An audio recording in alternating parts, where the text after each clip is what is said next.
Otro tema importante de este día jueves tiene que ver con el caso Jonier Leal, el asesino de su propia madre y de su propio hermano, el estilista Mauricio Leal y su madre doña Marlene Hernández, enviado a la cárcel por determinación de la justicia, concretamente de la jueza 14 de control de garantías. A esta hora nos acompaña el abogado Elmer Montaña, precisamente de la familia de doña Marlene Hernández, la madre asesinada en este episodio tan escabroso. Abogado Montaña, buenos días, gracias por atendernos.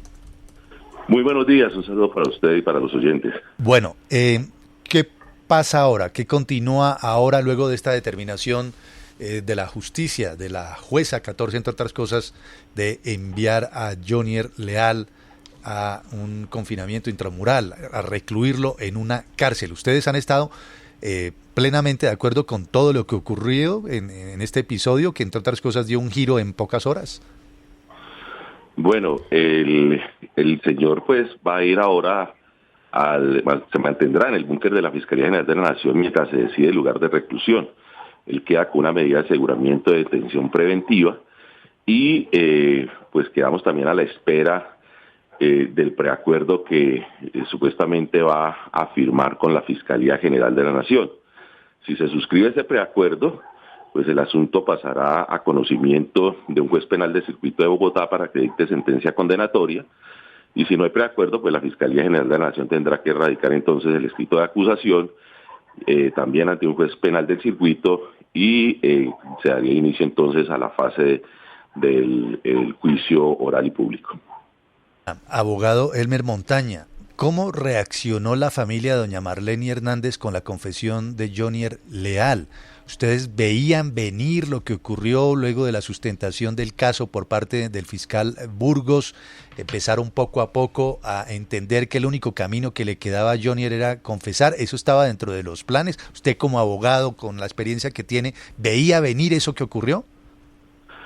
Bueno, la verdad es que cuando ya el señor fiscal hizo la presentación en la solicitud de medida de aseguramiento y presentó los elementos materiales de prueba que indicaban o que demostraban que Jonier estuvo en la residencia de su hermano y de su señora madre la noche en que ocurrieron los homicidios y que esa noche él estuvo utilizando su celular, es decir, que estuvo despierto, pues resultaba realmente inaceptable, imposible de aceptar que él no hubiera escuchado absolutamente nada, que no se hubiera enterado de que estaban asesinando a su hermano, que lo estaban torturando además para asesinarlo y que con posterioridad hubieran realizado una cantidad de acciones para alterar la escena. Y por supuesto que también nos asombró el hecho de que ya encontrándose muerto Mauricio y la señora Marlene, se utilizaran sus celulares para enviar mensajes con el fin pues de evitar que algunas personas subieran a la residencia. Eso por supuesto que nos dejaba perfectamente clara la participación de Jonier en la comisión de los homicidios. Ya al día siguiente, pues todos quedamos sorprendidos con el hecho de que Jonier aceptara los cargos en la audiencia de medida de aseguramiento, después de que en la imputación había negado enfáticamente cualquier participación y había dicho que él era incapaz de haber atentado contra su hermano y contra su señora madre. De manera que eso sí fue sorpresivo y para las familiares también, sobre todo la manera tan fría, tan falta de humanidad, de emoción que expresó Jonier cuando hizo esa declaración. Pero fíjese una cosa, el país entero escuchamos cuando este señor Jonier aceptó los cargos. Él dijo, yo acepto los cargos que me ha formulado la Fiscalía General de la Nación. Pero ayer hubo un debate con el señor fiscal y pues también con la señora juez y el Ministerio Público, en donde yo ponía de manifiesto que esa aceptación de cargos debió haberse tramitado en el juzgado, no porque el juez tuviera que verificar los cargos, ni más faltaba, eso le correspondía a un juez penal del circuito. Pero una vez Jonier hizo la manifestación de que aceptaba cargos, la juez debió haberle dado trámite a lo consagrado en el artículo 131 del Código de Procedimiento Penal y haber interrogado a Jonier preguntándole si esa aceptación de cargos era libre, soberana, voluntaria, si había sido asesorado por su abogado y si entendía las consecuencias de esa aceptación. Y si Jonier hubiera dicho que sí a esa situación, debió la juez, una vez terminada la audiencia de solicitud de medida de aseguramiento, enviado el asunto a un juez de conocimiento para que dictara sentencia. Sí. Pero Jonier no podía condicionar la aceptación de cargos a un eventual preacuerdo con la Fiscalía. ¿Y qué pasó ayer? Pues ayer el señor fiscal me sorprendió cuando dijo que Jonier no había aceptado cargos, que él simplemente le había pedido perdón al país.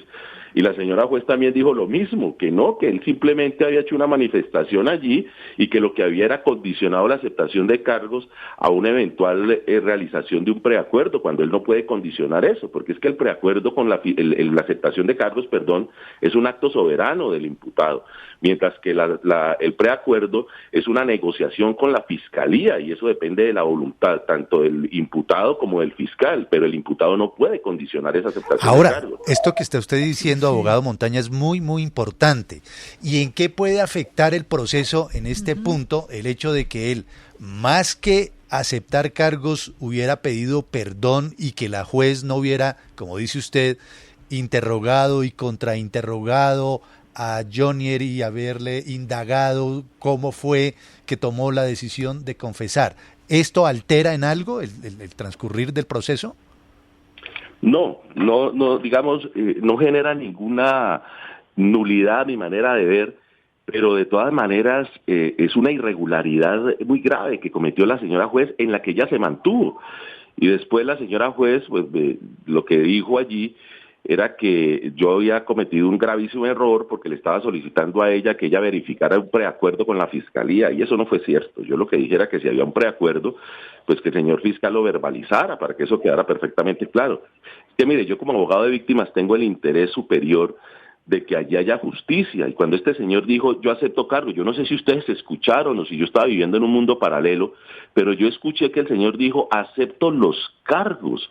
Cuando eso ocurrió inmediatamente se debió haber formalizado ese asunto por parte de la juez, pero ayer me dijeron que no, que eso no había sido una aceptación de cargos, sino simplemente una petición de perdón. Eso fue lo primero y eso es un reparo que yo sigo insistiendo, tiene que ver con una irregularidad que se cometió en este asunto. Y ojalá esto sirva pues para que se aprenda por parte del sistema judicial de que ese tipo de cosas no pueden suceder. Sí. Y lo segundo, que también me asombró, es que el señor fiscal, tanto en el relato que hizo, como en los elementos materiales de prueba que nos entregó en la audiencia de solicitud de medida de aseguramiento, nos dio información relevante que indicaba que a Mauricio lo había torturado su hermano Jonier. En la audiencia de imputación dijo que le había aplicado unos puntazos, pero ya en la audiencia de medida de aseguramiento lo que nos quedó claro era que lo había apuñalado, le había metido pequeñas puñaladas, le había propinado pequeñas puñaladas en el abdomen y en el tórax para obligarlo, oigan bien, a que firmara un documento donde lo dejaba él como heredero de sus bienes y también a sus sobrinos. Eso es una tortura, porque es que la norma del artículo 178 dice que el que le cause sufrimiento a otro con el fin de constreñirlo a que haga algo, pues incurre en el delito de tortura. El mismo fiscal nos mostró la evidencia, nos mostró las fotografías, el país vio las fotografías del cuerpo lacerado de Mauricio con las puñaladas en el cuerpo. Cuando yo observo eso en la audiencia de medida de aseguramiento, me doy cuenta que los puntazos de los que hablaba el señor fiscal eran realmente puñaladas y que lo que se había incurrido era en una tortura. Y reclamé eso. ¿Por qué no le habían imputado a Jonier el delito de tortura? Pero resulta que el señor fiscal dijo que no, que eso no era tortura, que eso era sevicia, y que si yo tenía pruebas, si yo tenía información de una tortura, que denunciara y que entonces le pidiera a la fiscalía que investigara la tortura. Por Dios, ¿qué es eso? ¿Cómo es posible que el mismo fiscal nos entregue la evidencia de la tortura, nos haga el relato de que a Mauricio lo torturaron para obligarlo a que firmara el documento, que le infligieron semejantes heridas tan espantosas, nos entregue la evidencia, nos muestre las fotografías y ahora diga pues que yo tengo que presentar las pruebas sobre esa tortura? Eso es realmente absurdo. Abogado, estas dos irregularidades que usted manifiesta, ¿en qué puede cambiar? Si realmente se respeta o no ese preacuerdo, si lo hubo de que sea menos la pena, que es lo que se ha dicho, la condena que le impongan a este señor, o plena, lo que efectivamente está establecido en Colombia cuando no hay preacuerdos, cuando no hay confesiones y demás.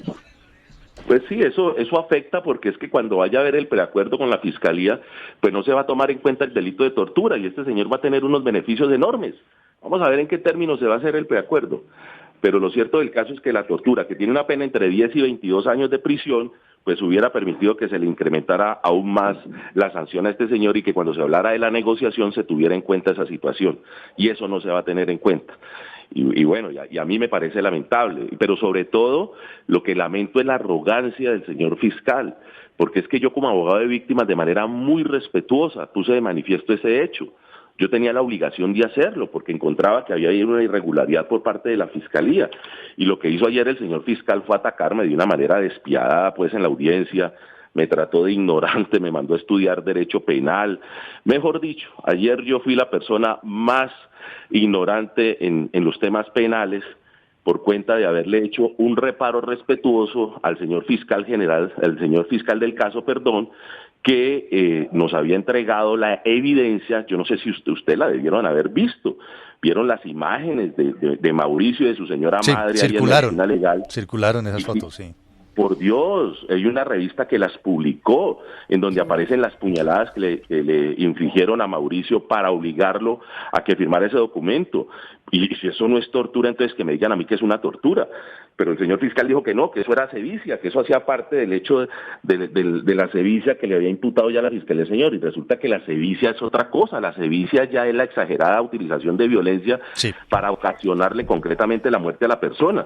Y aquí estamos hablando es de sufrimiento que le ocasionaron a Mauricio para obligarlo a hacer algo. ¿Qué? Que firmara un documento. ¿Eso cómo se llama? Se llama tortura, señores. Pues abogado Elmer Montaña, muchas gracias. Lo que nos queda claro es que esto no termina acá. Falta todavía mucho trecho, muchos detalles, muchas cosas por saber y por conocerse a propósito de esta situación tan lamentable que se ha registrado. Gracias, seguimos en contacto. Buen día. Bueno, buen día, que esté muy bien. Hasta luego. Es el abogado Elmer Montaña, el abogado de la familia de doña Marlene Hernández, la madre de Mauricio Leal, también asesinada por Jonier Leal, y pone sobre la mesa un asunto bien interesante. Para ellos no hubo confesión y no hubo como tal aceptación de cargos, ¿verdad? O sea, en ningún momento Jonier Leal dijo, acepto, yo los maté. Pidió perdón, sí. Dijo que no iba a volver a ocurrir, la frase más estúpida del siglo, quizás sí, eso no, me comprometo que no voy a volver a matar a mi mamá y a mi hermano, hágame el favor, semejante tonto, además de malo. Pero fuera de eso, nunca dijo yo los maté, y quizás entonces, dice el abogado, allí la jueza, que se mostró muy conmovida en las últimas horas, ha debido contrainterrogar, interrogar y decirle, bueno, usted está aceptando libremente que usted, sin presión, claro, sin nada, usted lo mató, cómo fue el cuento, cómo fue el rollo, pero bueno, y dice además el abogado que hay evidencia de que ese tipo, Jonier, ¿no? Sí, torturó al hermano, sí, porque decía el abogado, hay evidencia de que esa carta finalmente que escribió Mauricio Leal, pues fue bajo presión, y decía el abogado, con esas fotografías que han circulado por ahí, se ve obviamente que sí fue torturado porque tenía algunas puntadas, digamos, algunas puñaladas propinadas por su hermano, ¿no?